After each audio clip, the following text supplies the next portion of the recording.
जय हिंद दोस्तों, वंदे मातरम। पश्चिम बंगाल में सत्ता परिवर्तन के बाद बीजेपी की सरकार और मुख्यमंत्री शुवेंदु अधिकारी तृणमूल कांग्रेस के भ्रष्टाचार पर लगातार हमला बोल रहे हैं। अब ममता बनर्जी के भतीजे और तृणमूल कांग्रेस के सांसद अभिषेक बनर्जी पर बहुत बड़ी कार्रवाई की गई है। दरअसल सीएम शुवेंदु अधिकारी को कोलकाता नगर निगम यानी कि केएमसी से अभिषेक बनर्जी और उनकी कंपनी लीप्स एंड बाउंड्स से तकरीबन 24 संपत्तियों की विस्तृत लिस्ट मिल चुकी है। इसमें कोलकाता के अंदर दर्जनों ठिकानों पर दक्षिण 24 परगना के आमतला में आलीशान कार्यालय भी शामिल है। दोस्तों, यह कार्रवाई टीएमसी के लिए एक बहुत बड़ा झटका है, क्योंकि शुवेंदु अधिकारी ने स्पष्ट चेतावनी दे दी है कि इन सभी संपत्तियों की गहन जांच की जाएगी। क्या इन्हें वैध तरीके से बनाया गया नक्शे पास थे या फिर नहीं, और आय के स्रोत क्या थे, यानी कि कहां से पैसा ला करके इन तमाम जो बिल्डिंग्स हैं, जो तमाम प्रॉपर्टी हैं, उनको खड़ा किया गया। ये सब कुछ इन्वेस्टिगेट किया जाएगा। दोस्तों, आरोप है कि ये संपत्तियां शिक्षक भर्ती घोटाले समेत अन्य कथित अनियमितताओं से जुड़ी हो सकती हैं। फल्टा से भारतीय जनता पार्टी के कार्यकर्ता की रैली को संबोधित करते हुए सीएम शुवेंदु अधिकारी ने अभिषेक बनर्जी को माननीय भतीजे बाबू कहकर के संबोधित किया और कहा कि कल ही मैंने कोलकाता नगर निगम से तमाम जो फाइलें हैं वो मांगी हैं और मुझे 24 परगना जैसे तमाम इलाकों से तकरीबन 2 दर्जन संपत्तियों का विवरण भी मिल चुका है। आमतला में लीप्स एंड बाउंड्स का प्रसाद जैसा आलीशान कार्यालय भी शामिल है। अब भतीजे की दोस्तों यानी कि अभिषेक बनर्जी की जो संपत्तियां हैं उनकी सूची मेरे पास में आ चुकी है और जल्द ही उनकी जांच शुरू होने वाली है। कोलकाता नगर निगम के अधिकारी और इंजीनियर पिछले कई दिनों से प्रॉपर्टी रिकॉर्ड्स को दोस्तों खंगाल रहे हैं। असेसमेंट विभाग से पते और मकान नंबर निकाले गए हैं। फिर भवन निर्माण विभाग में नक्शा पास होने या फिर न होने की जांच भी एक तरीके से चल रही है। दोस्तों, यह प्रक्रिया लगातार पिछले कुछ दिनों से जारी है और आज शुवेंदु अधिकारी ने इस बाबत बड़ा खुलासा किया है। और यह जो प्रक्रिया लगातार चल रही है वो दर्शाता है कि सरकार इस मामले को बहुत गंभीरता से ले रही है।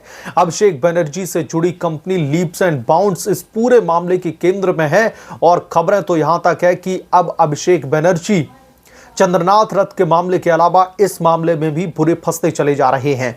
उनके ऊपर आरोप है कि यह कंपनी शिक्षक भर्ती घोटाला यानी कि एसएससी स्कैम से जुड़ी हो सकती है। तृणमूल कांग्रेस के शासनकाल में बंगाल में भर्ती घोटालों ने युवाओं का भविष्य पूरी तरीके से बर्बाद कर दिया है। अब नई सरकार इन कंपनियों और संपत्तियों की जड़ तक पहुंचने जा रही है। शुवेंदु अधिकारी ने साफ कर दिया है कि सभी संपत्तियों का हिसाब लिया जाएगा। अगर किसी भी तरीके की गड़बड़ी पाई जाती है, जैसे कि बिना अनुमति के निर्माण करवाना हो, काले धन का इस्तेमाल करना हो या फिर घोटाले की कमाई से बनी इस प्रॉपर्टी में जो है कुछ भी गड़बड़ निकलता है, तो कानूनी कार्रवाई करने में जरा भी देरी नहीं की जाएगी। ममता बनर्जी और उनके भतीजे अभिषेक बनर्जी पर भ्रष्टाचार, सत्ता के दुरुपयोग और परिवारवाद के आरोप लंबे समय से लगते रहे हैं। तृणमूल कांग्रेस की 15 साल की सरकार में बंगाल में कटमनी, सेंध माफिया, कोयला तस्करी और भर्ती घोटालों ने राज्य को बुरी तरीके से लूटा है। शुवेंदु अधिकारी ने जो खुद तृणमूल कांग्रेस से बीजेपी में आए हैं, इन अनियमितताओं को, इन घोटालों को अच्छी तरीके से वो जानते हैं। अब सत्ता हाथ में आने के बाद में बुआ और भतीजा यानी कि ममता बनर्जी और अभिषेक बनर्जी दोनों पर वो लगातार शिकंजा कसते जा रहे हैं। अभिषेक बनर्जी की संपत्तियों की जांच उनके अन्याय और भ्रष्टाचार के खिलाफ बड़ी कार्रवाई का हिस्सा है। तृणमूल कांग्रेस इसे राजनीतिक प्रतिशोध बता रही है, लेकिन जनता ये जानती है कि जवाबदेही का ये अब समय आ चुका है। और अभिषेक बनर्जी ने आरोपों से फिलहाल इंकार कर दिया है, लेकिन लिस्ट सामने आने के बाद में उनके पास में जवाब देने के लिए बहुत कम समय बचा है। कोलकाता नगर निगम की जांच रिपोर्ट बहुत जल्द मुख्यमंत्री के ऑफिस में पहुंचेगी। यदि संपत्तियां आय के जो तमाम ज्ञात स्रोत हैं उससे ज्यादा पाई जाती है, यानी कि अगर आय से अधिक ये प्रॉपर्टी होती है, तो enforcement directorate, central bureau of investigation या फिर राज्य की एजेंसियां सक्रिय होकर के अभिषेक बनर्जी पर शिकंजा कसने वाली हैं। शिक्षक भर्ती घोटाले से लिंक मिला तो अभिषेक बनर्जी पर गंभीर मुकदमे भी दर्ज किए जाएंगे। तृणमूल कांग्रेस के शासन में जो लोग अछूत समझे जाते थे, अब उनके ठिकानों पर लगातार बुलडोजर या फिर छापे पड़ने की संभावना है। शुवेंदु अधिकारी की सरकार भ्रष्टाचार मुक्त बंगाल बनाने का वादा कर रही है। फल्टा उपचुनाव से पहले दोस्तों यह हमला तृणमूल कांग्रेस के मनोबल को तोड़ने वाला साबित हो सकता है। बीजेपी का लक्ष्य दरअसल है कि बंगाल में वंशवाद, परिवारवाद तंत्र और लूट की जो राजनीति है उसका अंत होना चाहिए। बंगाल की जनता ने तृणमूल कांग्रेस को सत्ता से बेदखल करके विकास, पारदर्शिता और अच्छे शासन की मांग की है। शुवेंदु अधिकारी का यह एक्शन उसी दिशा में एक ठोस कदम है। अगर अभिषेक बनर्जी और उनके परिवार की संपत्तियां अवैध साबित हुई तो न सिर्फ राजनीतिक करियर बल्कि कानूनी सलाखों तक पहुंचना उनका तय है। और सबसे बड़ी बात दोस्तों यह है कि इसके अलावा एक और वेस्ट बंगाल से बहुत बड़ी खबर आ रही है और वो खबर यह है कि जो वीवीआईपी इन लोगों ने सुरक्षा ले रखी है। अभी बुआ मुख्यमंत्री हुआ करती थी तो अभिषेक बनर्जी ने अपनी सुरक्षा के नाम पर इतना वीवीआईपी कल्चर को प्रमोट कर रहे थे, इस पर भी गाज गिर गई है। अब खबर यह है कि अभिषेक बनर्जी की जो सुरक्षा है उसमें कहीं ना कहीं जो तमाम फालतू की जो सिक्योरिटी डिप्लॉयड थी उसको भी शुवेंदु अधिकारी ने हटाने का फरमान जारी कर दिया है। यानी कि अभिषेक बनर्जी और ममता बनर्जी की जो मुश्किलें हैं वो अब लगातार बढ़ती चली जा रही हैं।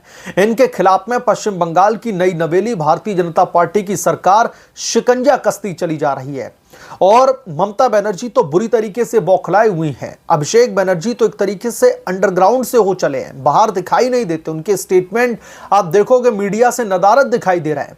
तो अभिषेक बनर्जी के खिलाफ में ये जो बड़ी कार्रवाई अब कर दी गई है मुख्यमंत्री शुवेंदु अधिकारी के ऐलान के बाद में, ये अभिषेक बनर्जी और पूरी की पूरी तृणमूल कांग्रेस के जो खेमा है उसमें भयंकर हड़कंप मचाने का काम कर रही है।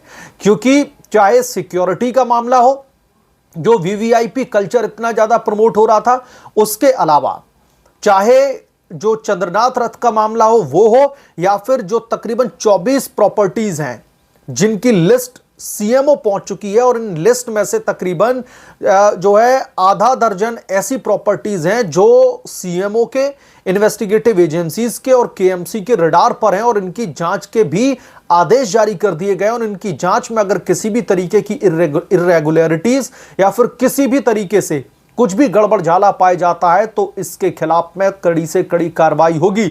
और सबसे बड़ी बात दोस्तों यह है कि जो शुवेंदु अधिकारी हैं मुख्यमंत्री, उन्होंने इस पूरे मामले में आय से अधिक संपत्ति का मामला भी एड ऑन कर दिया है। उन्होंने कहा है कि एक एक प्रॉपर्टी की ऑडिटिंग की जाएगी और यह पता लगाया जाएगा कि इसमें जो पैसा खर्च किया गया है, पहले तो क्या रिलेवेंट अप्रूवल लिए गए हैं, क्या उन अप्रूवल के आधार पर ही इनका पूरा का पूरा कंस्ट्रक्शन किया गया है या फिर कहीं पर भी प्रॉपर्टी बनाई गई है। और इसके साथ साथ अगर ये सारे अप्रूवल इनके पास में हैं भी तो ये भी पता लगाने का फरमान जारी किया गया इन्वेस्टिगेटिव एजेंसीज को कि क्या इन प्रॉपर्टीज को बनाने में जो पैसा खर्च किया गया है उस पैसे की जो पाई है, जो हिसाब है, क्या वो अभिषेक बनर्जी के पास में है और क्या इस सब का इन्होंने टैक्स भरा था। और अगर इसमें कुछ भी गड़बड़ी पाई जाती है, यानी कि आय से अधिक अगर संपत्ति का मामला बनता है, तो अभिषेक बनर्जी को पश्चिम बंगाल की जांच एजेंसियां, पश्चिम बंगाल की पुलिस घसीट करके जेल में डालेगी। इस बात से इंकार नहीं किया जा सकता। मसलन शुवेंदु अधिकारी के इस आदेश के बाद में तृणमूल कांग्रेस में भयंकर खलबली मची हुई है। ममता बनर्जी और अभिषेक बनर्जी बुरी तरीके से बौखला गए हैं और लगातार ये आरोप लगा रहे हैं कि सत्ता परिवर्तन के बाद में भारतीय जनता पार्टी की सरकार वेंडेटा पॉलिटिक्स के तहत उन्हें और उनके भतीजे अभिषेक बनर्जी को परेशान करने का काम कर रही है। अब यहां पर दोस्तों दिलचस्प बात यह है कि इन घोटालेबाजों के जब घोटाले खंगाले जा रहे हैं, एक एक घोटाले का हिसाब अब जब जनता को देने की तैयारी कर चुकी है शुवेंदु अधिकारी की सरकार, तो इन लोगों को ये वेंडेटा पॉलिटिक्स लग रही है। इन लोगों को ऐसा लग रहा है कि वेंडेटा पॉलिटिक्स के तहत इनको परेशान किया जा रहा है। भाई आपको तो प्रदेश की जनता ने ही उखाड़ करके फेंक दिया, अब ये वेंडेटा पॉलिटिक्स क्या करेंगे। सरकार में आए हैं, बैठे रहेंगे 5 साल तक अगर आपके खिलाफ में कार्रवाई न करें तो भी, लेकिन चूंकि सरकार सबका विकास, सबके जो है कहीं ना कहीं हित के लिए जो है प्रतिबद्ध है और घोटालेबाजों को उठाकर सलाखों के पीछे डालने के लिए प्रतिबद्ध है, इसलिए यह कार्रवाई जो है की जा रही है। बहरहाल इस मामले को लेकर के आप क्या सोचते हैं, आपकी क्या राय है, हमें कमेंट करके जरूर बताएं। जल्द मिलूंगा किसी दूसरे बड़े अपडेट के साथ में, तब तक के लिए धन्यवाद। अगर आप लोग चैनल पर नए हैं तो प्लीज चैनल को सब्सक्राइब कर लें, साइड बने बेल आइकन को जरूर प्रेस कर लें ताकि जब भी मैं कोई बड़ी खबर लेकर के आऊं तो इसकी जानकारी सबसे पहले आपको मिले।